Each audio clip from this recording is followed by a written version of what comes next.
Рад приветствовать вас, друзья! Сегодня у нас немножко необычный обзор для тематики канала. Это швейная ручная машинка или портативная ручная машинка. Задумался я над покупкой швейной машинки еще в то время, как делал перебивку дивана своими руками. Это я делал на втором канале моем. Если кому интересно, я ссылочку оставлю, можете перейти посмотреть. Диван получился красивый, на мое мнение, но ему не хватает подушек несколько для спинки. Поэтому, возможно, в дальнейшем мы это сделаем. А сейчас мы с женой хотим сделать чехлы на кухонные стулья. Там есть немного швейных работ, поэтому как раз работа для данной машинки. Мы позже сделаем видео, а сейчас предлагаю посмотреть обзор самой машинки. Распечатал я за камерой, чтобы не создавать лишних звуков на микрофон. Вот вся комплектация, инструкция. Здесь нужно изучить по заправлению, я так понимаю, нужно еще правильно закончить шов. Этому еще нужно поучиться. Сама машинка.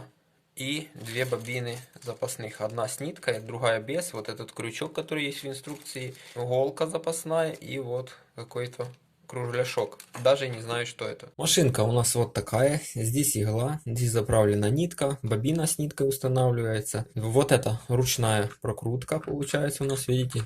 Как бы помогать, но я еще не разобрался. У меня плохие батарейки были. Сейчас установим хорошие батарейки и будем уже смотреть с вами. Вот это разъем для блока питания. Что самое интересное, данная машинка стоит у нас в Украине 120 гривен.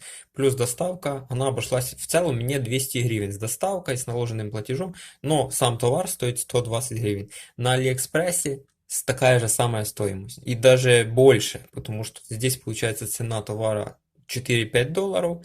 А на Алишке 7-8 долларов товар. То есть те самые 200 гривен, которые я заплатил здесь доставкой, вы там без доставки заплатите. Ну, видать, покупают большими партиями и здесь продают. Ссылочку на Али я обязательно ставлю. А батареи в комплектации нет. И немножко в кейсе тоже не совсем понятно все, как вставлять батарейки. Видите, здесь не указана полярность. Нужно все догадываться.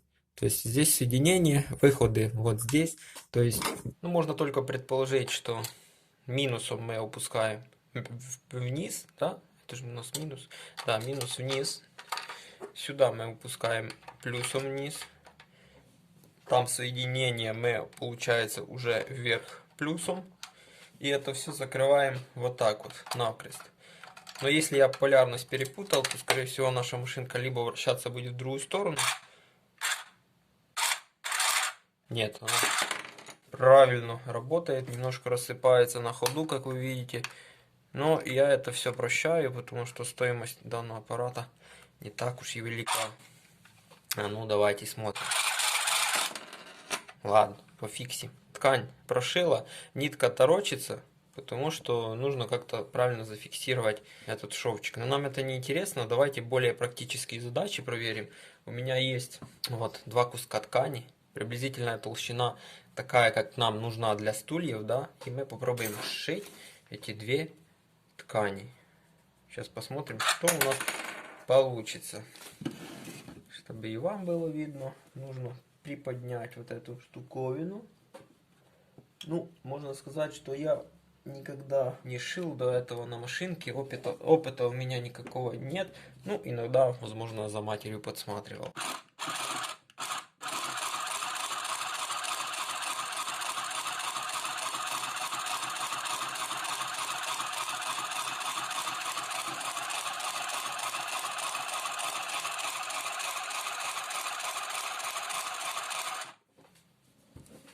Ну, вы сами все видели, друзья. Мне понравилось. Смотрите. А? Мне нравится. Не знаю, я рад. Очень круто. Очень легко. Я не знаю, насколько батареек хватит.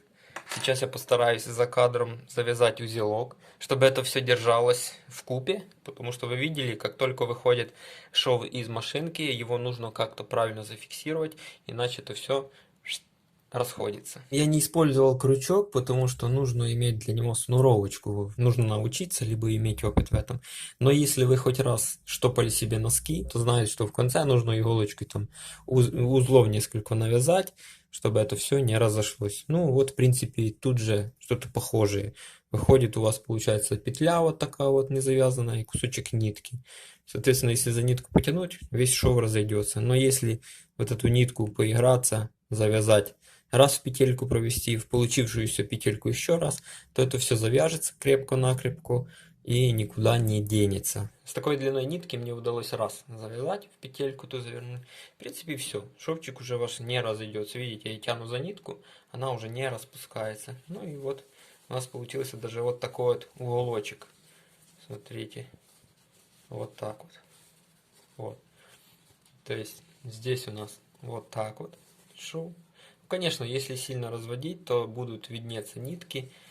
Ну а если вот так вот по всей площади, то вполне приемлемый шов. То есть что-то в доме пошить, либо вот ремонтировать можно в любом случае. Я действительно приятно удивлен, что устройство за такую стоимость прекрасно выполняет поставленные задачи. Мне понравилось. Если вам тоже понравилось, ставьте лайки, подписывайтесь на канал. Всем пока, друзья!